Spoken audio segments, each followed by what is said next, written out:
अभी रिकॉर्ड हो क्यों रिकॉर्ड हो तो ये पहले से क्वेश्चन ऑफ फोटोसिंथेसिस है ये, ठीक है, समझ आया ना? हटाए इसमें है तो चलाओ तो कार्बन की होगी। तो लाभदायक जंतु कौन कौन से जंतु है जो हमें फायदा पहुंचाते हैं ना? तो सबसे ज्यादा फायदा पहुंचाने वाले जंतु क्या है? यानी मधुमक्खी।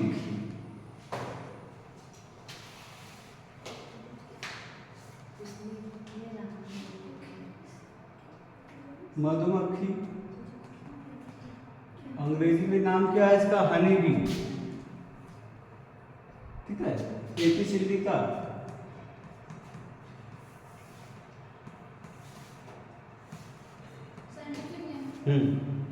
जूलॉजिकल नेम एपिस इंडिका, ठीक है। और मधुमक्खी में क्या होता है कि उसके कई ग्रुप होते हैं, उसका पूरा एक सोसाइटी है। जैसे मधुमक्खी एक मेल होता है, एक फीमेल होता है, एक वर्कर्स होता है, एक क्वीन होता है, किंग होता है। तो कई ग्रुप बना के एक सोसाइटी छत्ते में वो रहते हैं और उनका काम क्या है कि शहद मतलब फूलों से रस ले आके छत्ते में कलेक्ट करना और उसी से फिर शहद का निर्माण किया जाता है, ठीक है। ये उनका मेन वर्क होता है मधुमक्खियों का जो। और शहद का उपयोग जानते हैं, आयुर्वेद की जितनी भी मेडिसिन होती है वो किससे खाई जाती है? शहद से खाई जाती है। और वैसे भी जब चीनी नहीं बना था दुनिया में तो मिठास के लिए किसका उपयोग करते थे? शहद के लिए शहद डाल देते थे। आप अगर डेली जो है मॉर्निंग में एक चम्मच शहद को एक गिलास पानी में मिला कर पियेंगे तो आपका बॉडी हेल्दी रहेगा और स्वस्थ भी रहेगा, डाइजेस्टिव सिस्टम भी अच्छा काम करेगा आपका जो है। तो सबसे इम्पोर्टेंट क्या है? मधुमक्खी नॉर्मल। और दूसरा क्या है कि आप जो है ये शहद डेली खाइए, इसका चेहरे पे भी लगा सकते हैं। इसका जो क्रीम पैसा खर्चा करते हैं उसमें थोड़ा सा ले लीजिए इस शहद को और ऐसे थोड़ा सा मिला करके अपने चेहरे पे लगा के 10 मिनट बाद, हाँ शहद को, सिर्फ शहद 10 मिनट बाद नॉर्मल पानी से वॉश कर लेंगे तो आपका चेहरा भी क्लीन रहेगा। फिर क्रीम व्रीम और फेस वॉश का जरूरत नहीं है, समझना नहीं। जो केमिकल वाला है आपको स्किन को बैड इंप्रेशन देता है उसकी जगह पे ये बढ़िया आइटम है, ठीक है। दूसरा आपका है रेशम कीट।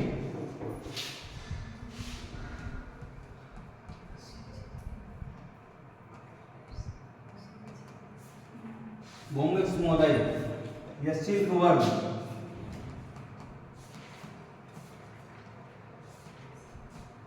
सिल्क वर्म, बॉम्बेक्स मोराई, क्या नाम है इसका? Bombyx mori. तो सिल्क समझते हैं, सिल्क भी महंगा है।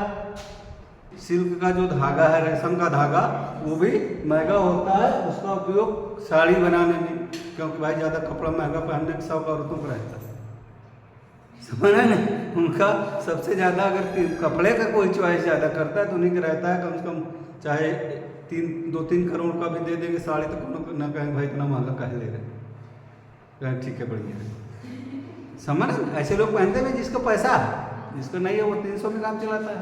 कोई 3 करोड़ का लहंगा खरीद ले रहा है। तो वो जो रेशम का है, ये शहतूत के पत्तों पर जो है रेशम के कीट पाले जाते हैं। शहतूत के पेड़ों पे रेशम के कीट पाले जाते हैं और वो इसका साड़ी, या तो हमारे यहाँ सबसे ज़्यादा उस रेशम का क्या उपयोग करते हैं? जो तिरंगा झंडा बनाते हैं। जितने भी सरकारी कार्यालय हैं, बड़े बड़े हाई कोर्ट, सुप्रीम कोर्ट या संसद भवन, राष्ट्रपति भवन, प्रधानमंत्री कार्यालय, वहाँ पर जो झंडा लगता है वो रेशम का झंडा। अगर 10 बाई 15 का झंडा खरीदना हो तो कम से कम उसका वैल्यू इस समय करंट कंडीशन में 25-30 हज़ार से ज़्यादा कम हो सकता है, 50 भी पहुँच जाए 10 × 15 फीट का अगर लेना हो, क्योंकि वहाँ बड़े झंडे लगते हैं। तो वो महंगा है क्योंकि उसका प्रोसेस भी लंबा होता है। इसलिए जो है ये रेशम कीट जो होता है, जो धागे निकलते हैं वो महंगा धागा होता है। और किससे प्राप्त करते हैं? बॉम्बेक्स मोराई कीट होता है। कई स्पीसीज है, ये जो सबसे फेवरेट है बॉम्बेक्स मोराई, ठीक है। इसके बाद तीसरा है लाख का कीट।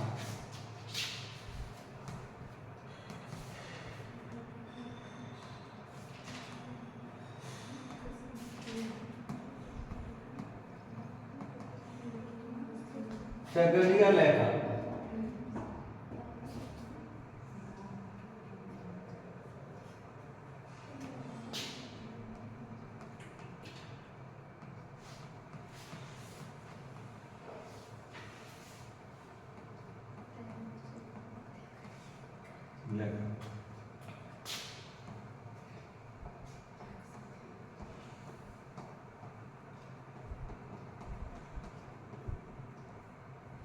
लाभ समझते हैं कहाँ पर यूज करते हैं?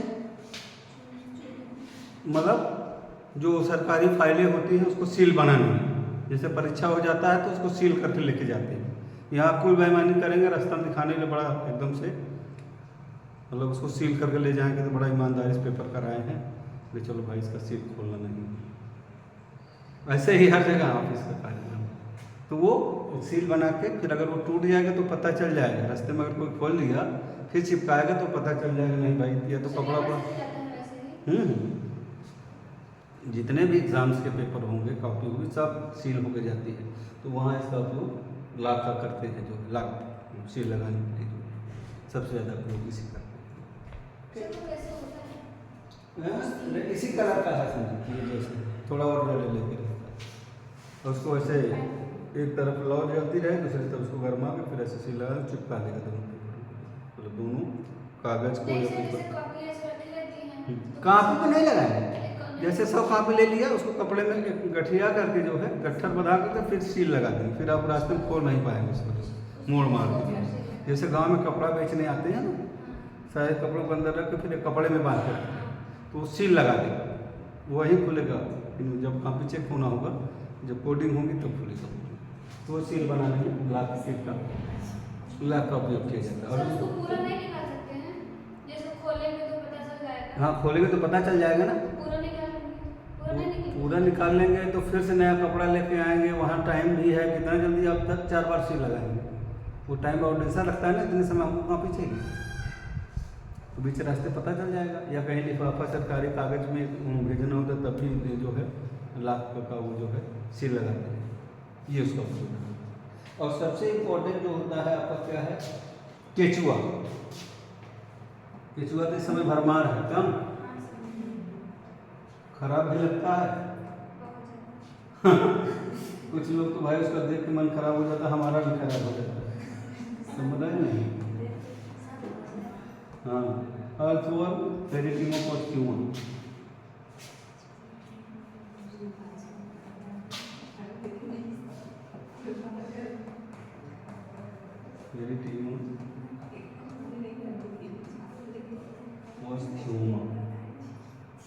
जूलॉजिकल नेम क्या है? फेरिटिमोपोस्ट्यूमा, ठीक है। और अर्थवर्म अंग्रेजी में, और केचुआ। केचुआ तो किसानों का मित्र कहा जाता है। क्यों कहा जाता है? क्योंकि वो मिट्टी को ही खाता है और जब खा के मिट्टी को फिर बैक साइड से अपने बाहर एनएस से निकालता है, उसमें कुछ नाइट्रोजीनियस, कुछ फास्फोरस, कुछ मैग्नीशियम मिला के जो है वो बाहर करता है, जिससे मिट्टी में एक तो छिद्र बन जाता है, गैसें आसपास होना शुरू हो जाती हैं, गैस अच्छे से निकल जाएगी। दूसरा, जब गैस निकलने का प्रावधान हो जाएगा तो पेड़ की जड़ जो है वो भी रिस्पिरेशन अच्छा कर सकती है कुछ वजह।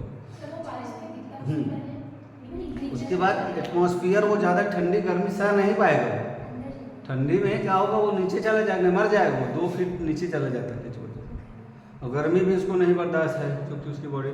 और एक अच्छा क्वालिटी क्या है, देखो जैसे हमारा बॉडी है, दिखने में एक पतला सा जीव है, लेकिन उसका ब्लड नलिकाओं में बहता है, वहाँ पे क्लोज सर्कुलर सिस्टम पाया जाता है।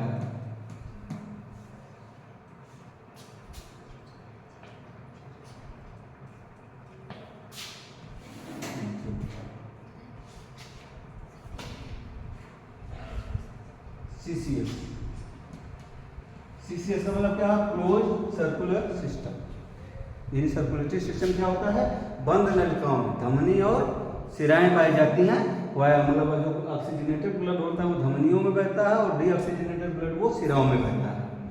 और केचुआ बाइसेक्सुअल एनिमल है। बाइसेक्सुअल है, द्विलिंगी, जैसे ह्यूमन बॉडी भी द्विलिंगी होता है तो केचुआ भी द्विलिंगी होता है। उसमें एक ही केचुआ में क्या होते हैं आपके टेस्टिस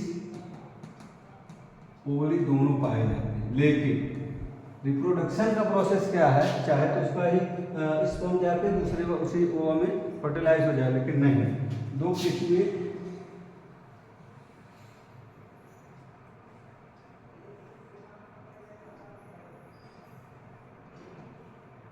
एक केचुआ क्या करेगा, जैसे ये मान लीजिए ये एक केचुआ है तो दूसरा केचुआ कभी देखेंगे तो आप उसके ऊपर देखा, एक केचुए के ऊपर दूसरा केचुआ, केचुए में क्लाइटेलम पाया जाता है।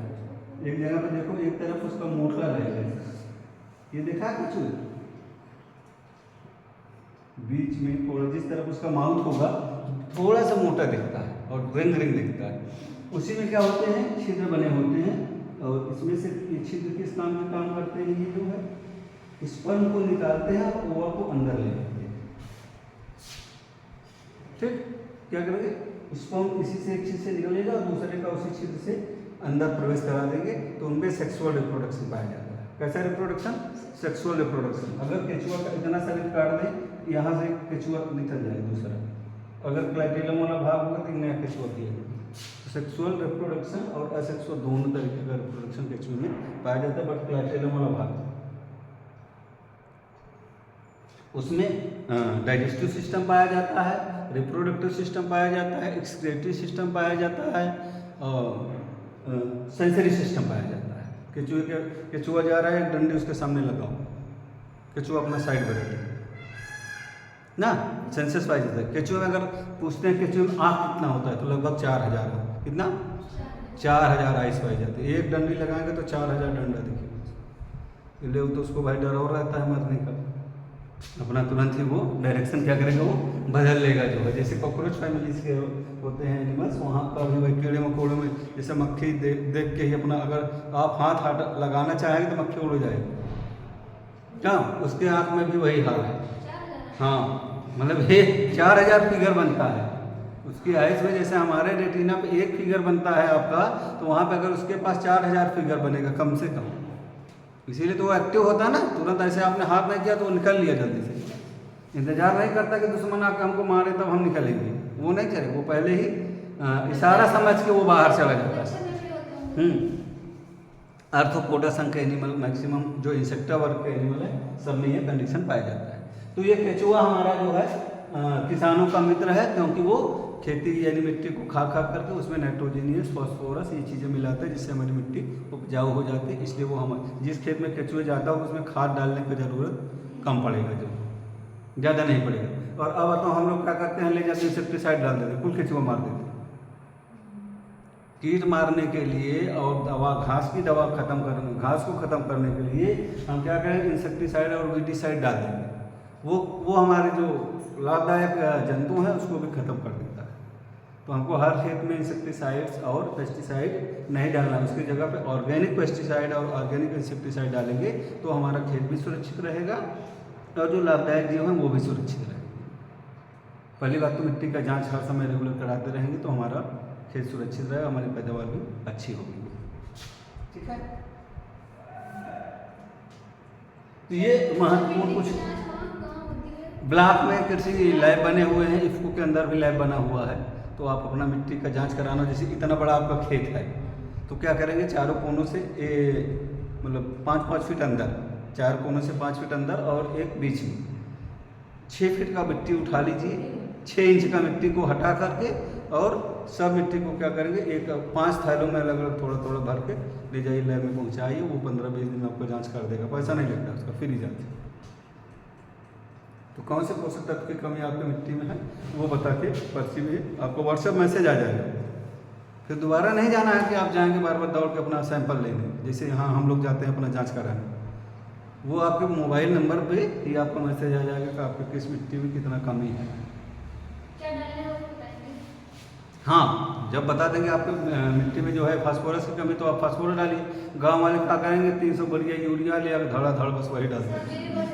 अगर कोई कमी हुआ ले आओ भाई 2 बोरी यूरिया डाल दो, और यूरिया क्या करेगा, आपका खेत पौधा तो बढ़ा देगा लेकिन उसका पैदावार भी घटा देगा, मिट्टी भी खराब कर रहा है। तो इससे बचने के लिए पहले तो ज़्यादा पेड़ बढ़ेगा, आवश्यकता से अधिक जब डाल दें, नॉर्मल डालेंगे तो दिक्कत नहीं है, लेकिन पता चला कि हमको थोड़ा खराब दिखा तो ले आकर 2 बोरी यूरिया छिड़क देंगे। तो हमको जांच करा के ही यूरिया डालें। यूरिया में सिर्फ क्या है, यूरिया का फार्मूला क्या है, यूरिया का रासायनिक फार्मूला क्या है, आप समझो NH2CO NH2 NH2 ना, का होल ट्वाइस सी यू, यही है ना? क्यों ये नहीं समझ आ रहा? NH2 का होल ट्वाइस सी यू या NH2CO NH2, तो बात है क्या हुआ ना? होल ट्वाइस का मतलब दुगना। अब CO छोटा लिखने का फार्मूला है ना। हम तो साइंस इसलिए पढ़ते हैं भाई अपना समय और अपना एनर्जी बचाएं, और पता चला बेवकूफ़ की तरीके ऐसे लिखना शुरू करें। नहीं सर, मुझे लगा गलत होता है। अच्छा NH2CO NH2 ये भी है ना, और भी लिख सकते हैं एक्सपेंड फॉर्म NHCO NHH, ये भी है ना।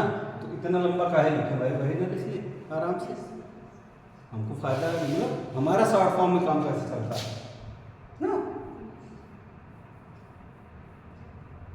तो हमें समझ के मिट्टी की जांच करा के तभी अगर पेस्टिसाइड इंसेक्टिसाइड वीडिसाइड डालेंगे तो हमारा फसल अच्छा होगा और हमारा पैसा भी कम जाएगा।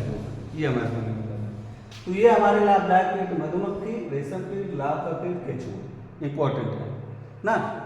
और नुकसानदायक कीट कौन कौन से हैं? कुछ कीट ऐसे हैं जो नुकसान भी करते हैं फसल को, सब फायदा ही नहीं करते। जैसे टिड्डी आती है सबसे ज़्यादा ना, पतंगे हैं कुछ काटते हैं, सूंडी होता है, ग्रीन कलर का सब्जियों में अक्सर लगता है वो, उसमें गोभी वोभी के पौधों में, सब्जियों में। और दूसरा वो क्या नाम उसका, बैगन का कीड़ा तो अफराद है, इस समय तो बारिश में बहुत पाया जाता है। वो बैगन को सड़ाता रहता है, पता चला रात में बढ़िया बैगन रख देंगे, सुबह देखें कीड़ा निकल आता है उसी बैगन में जो बढ़िया है उसमें भी आ जाए, क्योंकि उसके जीन्स उसके पेड़ से उसके फल में आ जाते हैं। इसलिए बैगन का हर तीसरे चौथे दवाओं की आवश्यकता पड़ती रहती है। ज़्यादातर बैगन मेडिसिन पर, अभी तो बीटी बैगन आ गया है। बीटी बैगन जानते हैं? बीटी बैगन क्या होता है? बीटी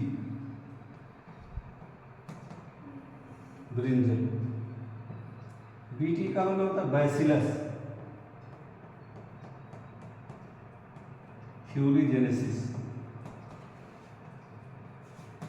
बैसिलस थ्यूरीजेनेसिस का मतलब ये वाला जो बैक्टीरिया है वो बैगन में पहले से ही प्रेजेंट है, उसके जीन में पहले से प्रेजेंट है। जैसे हम लोगों का क्या होता है कि पोलियो का खुराक पहले से पिला दिया जाता है। क्यों? वो नुकसान एक दिन के लिए तो करता है, आपको फीवर आता है ना, उसके बाद उसके वायरस हमारी बॉडी में प्रेजेंट रहते हैं। अब जब दूसरा पोलियो वाला आएगा तो उसको मार के ख़त्म कर देगा, वो हमारी बॉडी को इम्यूनिटी दे देता है। वही काम साइंटिस्टों ने, एग्रीकल्चर साइंटिस्टों ने क्या किया, बैगन में भी डाल दिया उसके जीन्स को। तो अब दूसरा बैसिलस जब आएगा वो उसको मार मार के ख़त्म करता रहेगा, फिर हमारा बैगन क्या होगा, वो सुरक्षित रहेगा। कपास का आ गया है और नई नई जो वैराइटीज़ आ रहे हैं सब्जियों, ये इसको प्रवेश करा दिया, उसका जीन चेंज कर दे रहे हैं वैज्ञानिक, कृषि वैज्ञानिक। तो हमारा तो किसानों का फ़ायदा होना चाहिए ना, कैसे फ़ायदा होगा? अगर बैगन में कीड़े लग जाएंगे तो फिर किस काम का है हमारा बैगन? हमको तो सुरक्षित फसल चाहिए, ये नहीं कि हमने बैगन लगाया, जब 3 महीना वेट किया, जब फल देना हुआ तो सारा कीड़ा खा गए। तो हम क्या करें? हमें ऐसी फसल चाहिए कि इसमें कम से कम कीड़ा लगे और हमारा दवाओं में कम पैसा खर्चा हो और हमारा लाभ भी होना चाहिए। तो वैज्ञानिकों ने बीटी कॉटन, बीटी बैगन और पपाया, ये सब चीज़ों का फसल तैयार करा है।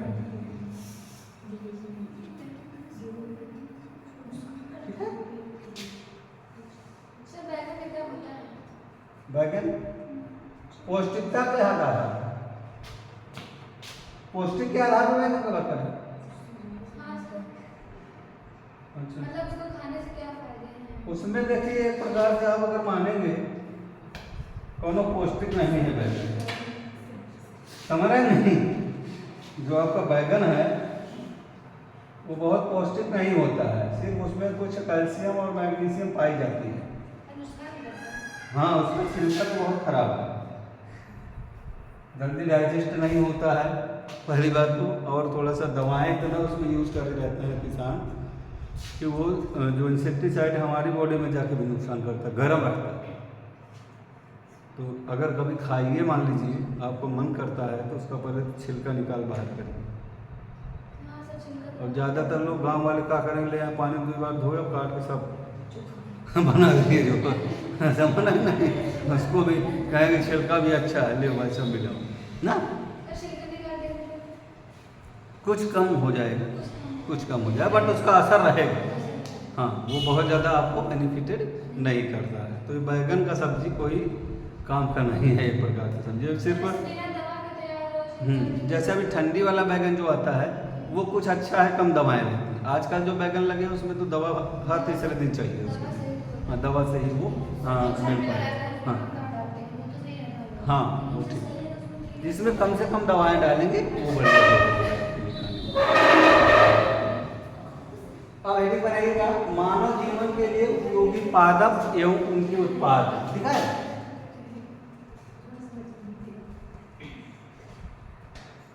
मानव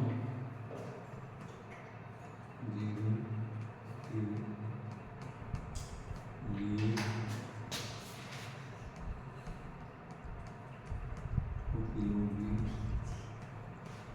पादप एवं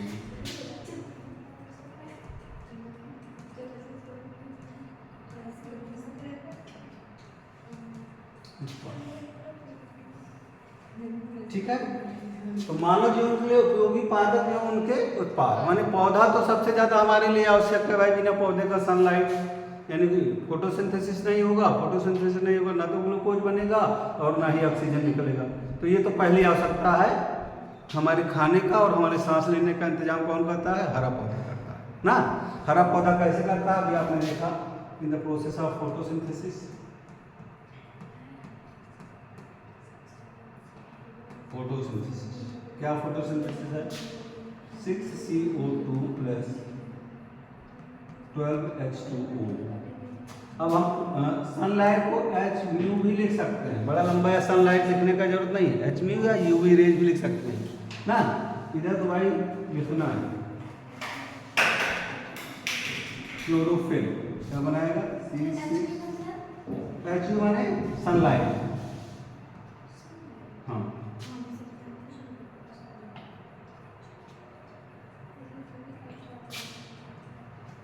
C6H12O6 plus H2O and 6O2। This is photosynthesis reaction ना। हमको ये भी चाहिए, हमको ये भी चाहिए, दोनों हमारे लिए आवश्यक है। और ये कहाँ पॉसिबल है? हरे पौधों में ही पॉसिबल है। अगर पौधा हरा है तभी ये फोटोसिंथेसिस होगा, हरा नहीं तो फोटोसिंथेसिस नहीं होगा। अब हरे शैवाल भी होते हैं, शैवाल समझते हैं ना, इसमें बारिश में खूब शैवाल है, गाँव काई दिखता है हर जगह पे, तो वो फोटोसिंथेसिस करता रहता है। ग्रीन प्लांट भी खूब आ गए हैं, बरसात में ज़्यादा पौधे उगते हैं ना, तो वहाँ पे हरे पौधे हैं। इस समय वातावरण देखिए, कवक या फंजाई दोनों एक ही चीज़ है, वो फोटोसिंथेसिस नहीं करता, वो सेप्रोफाइट्स सड़ी गली चीज़ों पे, जीवों पे, जंतुओं पे, पौधों पे रह के अपना वास करता है। जैसे कभी किसी लकड़ी पे कवक देखा है? लकड़ी कटी हो उस पर कवक लगाओ, बढ़िया फूल की तरीके दिखता है। दीवारों पे लगा रहता है, अचार पे लगा रहता है, रोटी पे लगा रहता है कवक, फंगस ना। हाँ, वाइट रहेगा, ब्लैक भी रहेगा ना। तो आपके फायदे वाली चीज़ों पे वो उगता है कवक, तो नुकसान करता है। लेकिन कुछ कवक ऐसे हैं जो हमारे लिए लाभदायक हैं, जैसे ब्रेड बनाने वाला कवक, सिरका बनाने वाला कवक ना। हाँ, वो कवक हमारे लिए फायदेमंद है।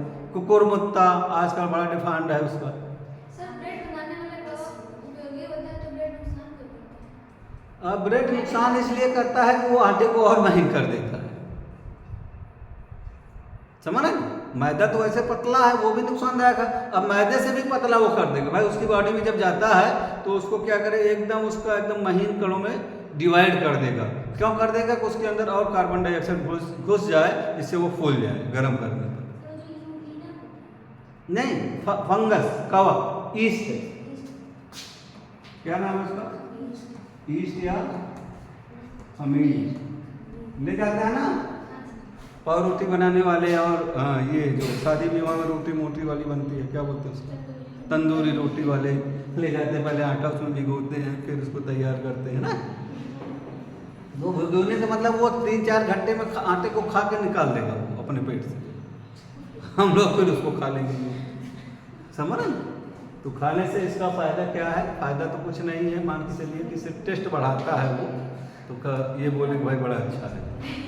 ये हमारा जो जितना मैदे का आइटम है, जलेबी भी है, गंदगी वाली मिठाई है, नेशनल मिठाई में नाम है, लेकिन उसका भी बर्तन कभी सफ़ा नहीं करता है, बार बार उसमें मैदा भी होता रहता है, उसका कपड़ा भी गंदा रहता है। हाँ, जिस कपड़े में छानता है वो नहीं धुलता है, समझ नहीं। हाँ, काला हो जाएगा उसका बर्तन से लेकर उसका कपड़ा, और जहाँ भी होता है सब एक परत चढ़ी रहती है उसमें। जितना गंदा रहेगा उतना जल्दी उसका मैदा सड़ जाएगा और आसानी से वो तैयार कर रहेगा, उसका फायदा। हाँ भाई, गंदा मतलब ईस्ट है ना उसमें, और रोज़ गर्म पानी धो देगा तो सब ईस्ट मर जाएगा,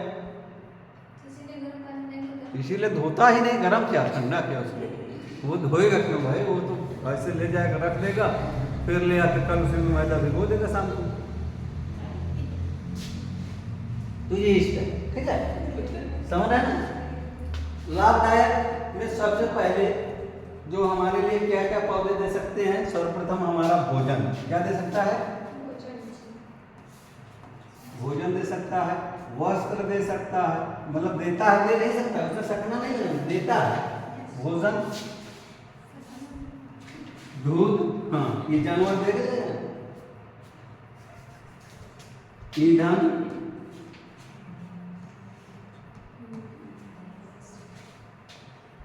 फर्नीचर,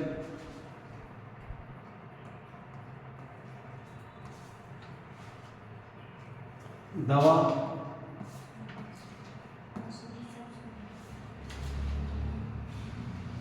जड़ी बूटी।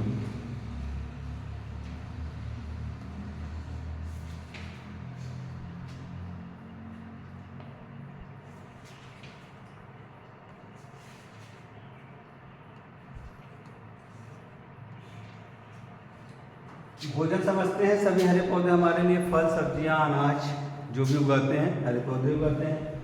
वस्त्र कहाँ से निकलता है? वस्त्र निकलता है हमारा कपास, यानी खादी वाला कपड़ा, वो वस्त्र है।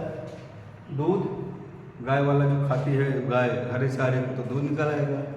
ईंधन माने लकड़ियों से हमें ईंधन प्राप्त होता है। फर्नीचर माने लकड़ियों से फर्नीचर भी मिलेगा। दवाएँ, पेड़ की पत्तियाँ, छाल, फल दवाओं में काम करते हैं ना। जड़ी बूटी भी वही दवाई है, ठीक।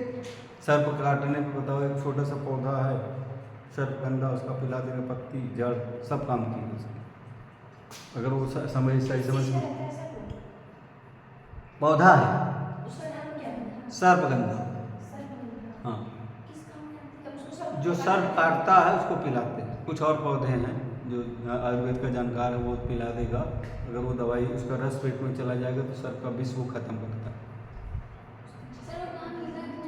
मिलता है ये जो आपका ये महनैया जानते हैं, वहाँ पे मिलता है। वहाँ जड़ी बड़ा लंबा लंबा रहता, जाते हैं लोग, जिसको जानकारी हो खोद के ले आकर रखा रहता है, और उसको उसका पत्ती भी, एक पत्ती वाला भी होता है सर, जो उसको भी पिलाते हैं लोग। जड़ भी पिलाते हैं, कुछ का पत्ती भी पिलाते हैं। थोड़ी सी जड़ ऐसे पीस के काली मिर्च में पीस के पिला देते हैं। अच्छा, हाँ तो वहीं सीख के आए होंगे मास्टर साहब। हाँ तो वो बहुत दिन के भी हैं, वो तो आज के थोड़ी। मंगला सर तो उनके जूनियर हैं, जो चैतुराम पटेल सर थे, वहाँ मछली शहर के थे। ये सब चेले चापड़ हैं, समझ नहीं। वो 2001 में रिटायर हो गए, मतलब 2001 में वो पढ़ा के रिटायर्ड हो गए। अब ये मंगला तो उनसे, मतलब उनके चेले उनसे पढ़ करके फिर पढ़ाना शुरू किए थे, समझ रहे ना। तो उन्होंने ही सबको बताया था। वो जियोग्राफी से एमए कर रहे थे इलाहाबाद यूनिवर्सिटी से सन 1967 में। उनका नाम चैतुराम।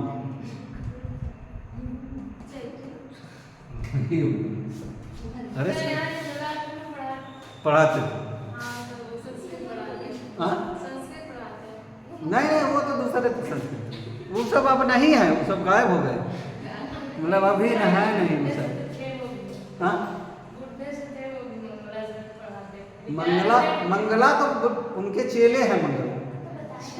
मंगला जो है, नहीं नहीं, हाँ ये जैतूराम के चेले हैं वो मंगला जी, समझ रहे नहीं, वो सब बहुत बाद के प्रोडक्ट हैं, ये पुराने थे, सबको यही बताया।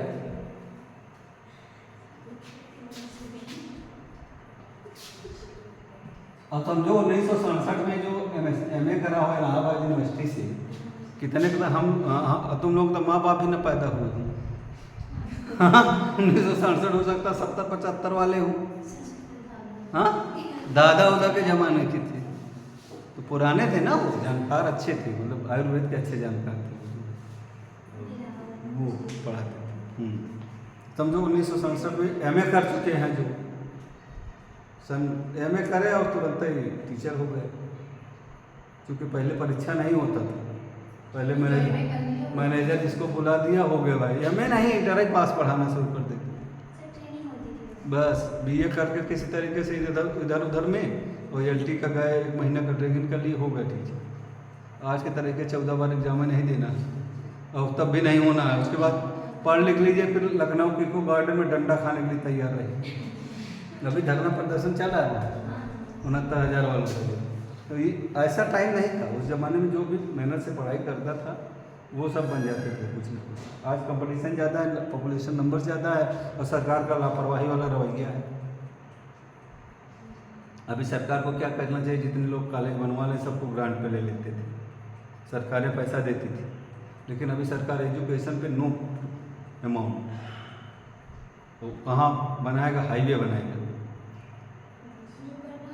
समझ नहीं, वो हाईवे बनाएगा, वो जहाज़ का एयरपोर्ट बनाएगा, रेलवे अड्डा बढ़िया बढ़िया बनाएगा, जिसपे हमको तो लगता है कि हमको खुद ही 3-4 साल होगा रेलवे स्टेशन पे गए, मगर कोई ज़रूरत ही नहीं पड़ेगी कहीं जाने आने की। अभी पिछले साल मैं गया था, वही वाइबा लेने तो गया था, और वैसे क्या ज़रूरत है ट्रेन पे जाने के लिए।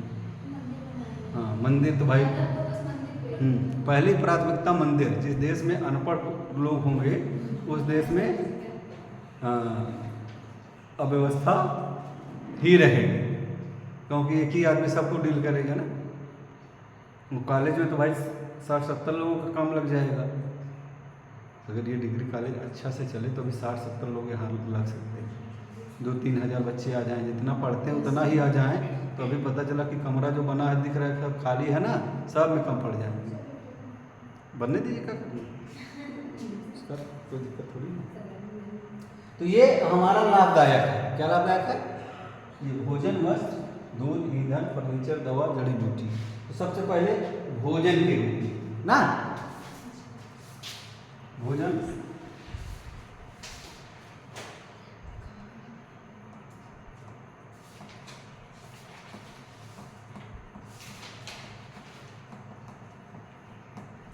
चावल,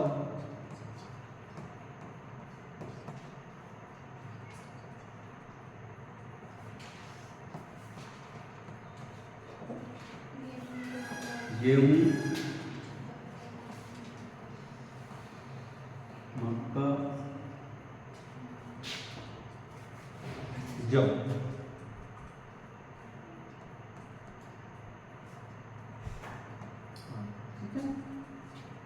दूसरा दाल के रूप में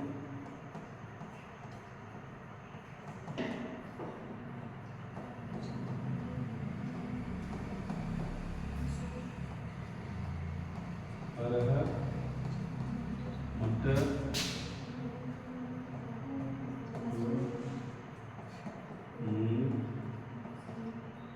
मूंगफली, मसूर,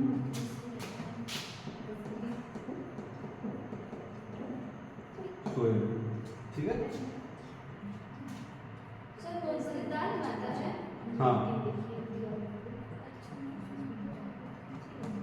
सब्जियां,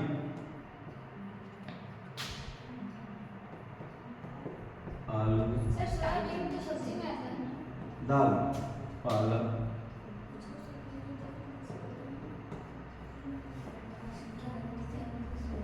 टमाटर,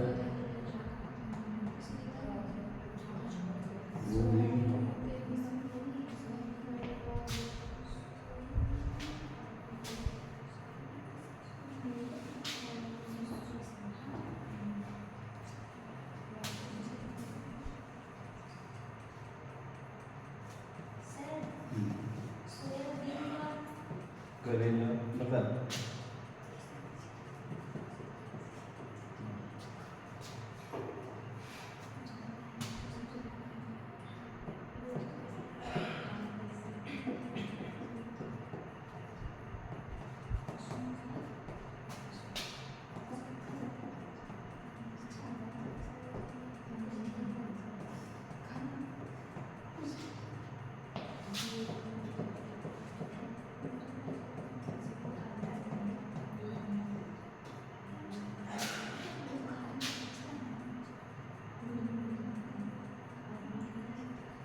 ये ठीक है। मसालों में क्या है, सरसों, राई, जीरा, काली मिर्च, धनिया, दालचीनी, इलायची ना, तेज पत्ता।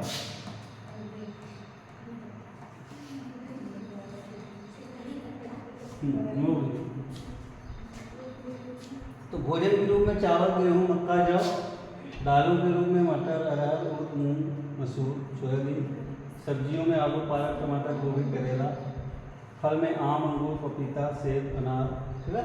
चीनी, गन्ना, चुकंदर, मसाले। सर चुकंदर का भी चीनी लगता है। मीठा होता है ना, उसका रस निकाल करके प्यूरिफाइड करके ग्लूकोज को निकाल लेंगे उसके चुकंदर। हाँ, से भी बनता है। बस ग्लूकोज निकालना है, प्यूरिफिकेशन करने में पैसा ज़्यादा जाएगा बस, और ख़राब चीज़ों को बाहर निकालना। जैसे गन्ने का जो पेड़ होता है उसको निकाल बाहर कर देते हैं ना। लेकिन डिस्टिलरी माने शराब बनाने वाले उसका भी सड़ा के बनाते रहते हैं। पहले चीनी बनाएंगे, फिर उसके पेड़ से उसको सड़ा के क्या बनाएंगे, शराब निकालेंगे। सड़ा कर थोड़ा थोड़ा मीठा रहता है ना वो उसको सड़ा करके फिर उससे भी एल्कोहल निकाल लेंगे, जो दोनों काम करते हैं। हाँ, एल्कोहल जो जितना भी एल्कोहल बनेगा सब क्या है, चाहे आप महुए का फूल को सड़ाइए, चाहे गन्ने के बीज को सड़ाइए, चाहे जौ के बीज को सड़ाइए, या गन्ना उसका जो गन्ना है आप उसको सड़ाइए, वो या फल अंगूर को सड़ाइए, अंगूर को। तो ये सब सड़ने के बाद ही सड़ेगा। सड़ाएगा कौन, वही ईस्ट सड़ाएगा। सबको सड़ाने का काम कौन करेगा, ईस्ट। और ईस्ट सड़ा करके बढ़िया बढ़िया आइटम निकालता है ना, इसका डिमांड है और सरकार को फायदा भी कराता है। बेचो आराम से हर गांव में ना। तो ये आपका लाभदायक पौधे, ठीक है। और ये खाद्य पदार्थ। दूसरा क्या है, पेय पदार्थ। ये आ गया आपका पेय पदार्थ, समझ आया ना। पेय माने पीने वाला पदार्थ था। तो सबसे पहले उत्तेजक पदार्थ मीन्स चाय।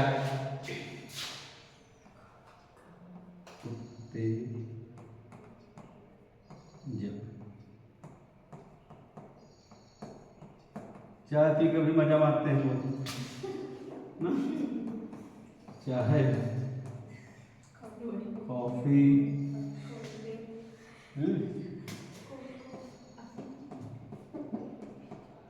कोको, ये उसके बाद नशा कर दिया। हाँ, बियर,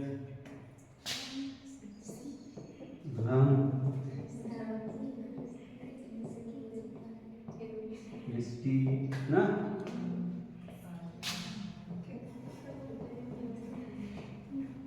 ब्रांडी, गरीब लोग ये ताड़ी भी पी लेते हैं ना। ये भी पीते हैं गरीब वाले, ताड़ के पेड़ से। नहीं, ये नहीं, वो बड़ा ऊंचा ताड़ होता है, दूसरा।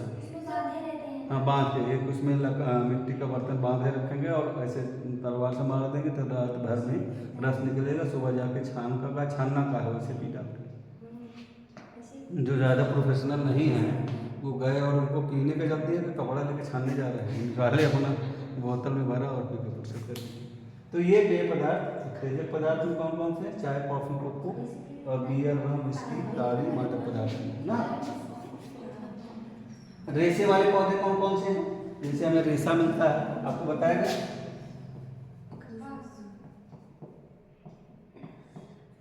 रेशे वाले पौधे अभी सबसे पहले बताया गया था ना, रेशम, कपास, सन, अलसी, जटा। सन, अलसी, जटा वही नारियल वाला जटा। अलसी जो खाते नहीं है, वही जिसका पेड़। हाँ,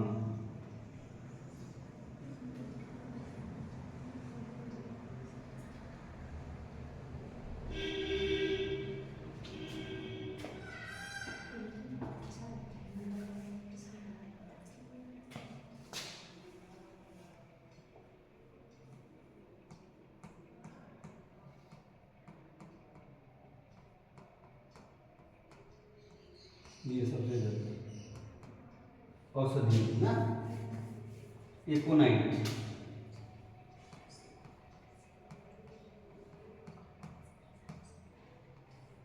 मीठा जहर बोलते हैं। हाँ, मीठा जहर ना।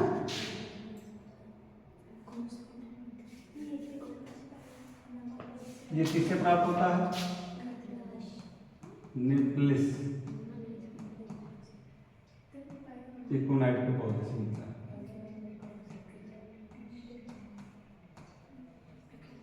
फिर से पिला दें तो काम खत्म। ठीक है, सर कौन सा पिलाने? ये एकोनाइट के पौधे नशा करता, निप्लिस एकोनाइट के पौधे से मिलता है। दूसरा मुलेठी, जानते हैं मुलेठी जिसको काम बोलते हैं, हाँ सर। उसका उपयोग तो खूब करते हैं ना। उसके बाद बेलाडोना, बेलाडोना, ठीक है, जिसका आँख का रोशनी कमजोर हो दे दीजिए। सर क्या देते हैं? एक टोपा बेलाडोना का पौधे का छाल या कुछ भी दे दीजिए। पुनः मलेरिया, इसकी छाल का रस मलेरिया में काम करता है। सिंकोना का पौधा है।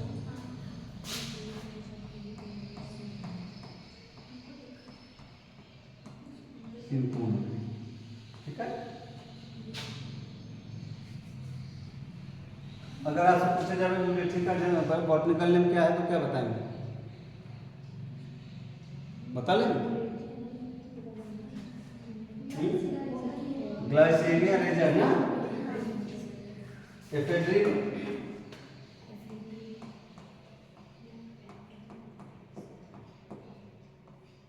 एफेड्रिन, ठीक है।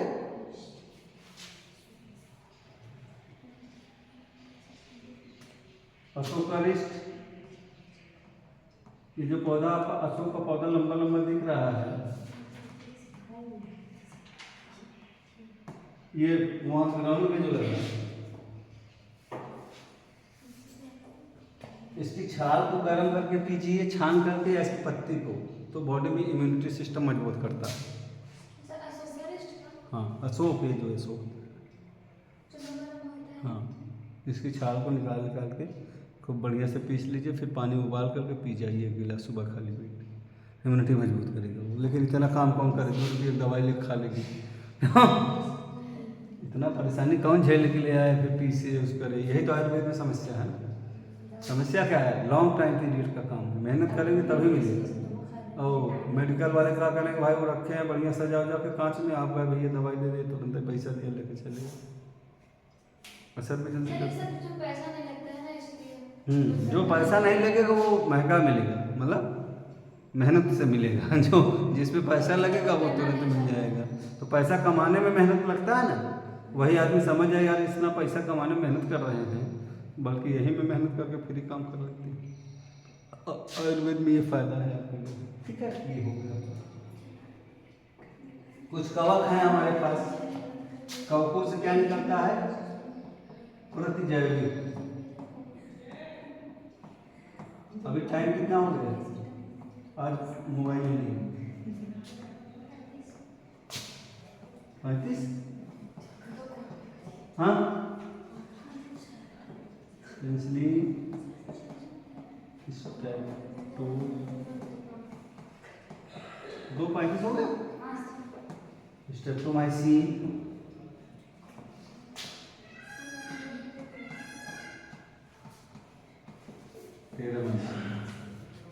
ये सभी एंटीबायोटिक्स हैं। और ये सभी किससे प्राप्त की जाती है? कवकों से प्राप्त की जाती है। वो फंजाई है, कवक जिसे बोलते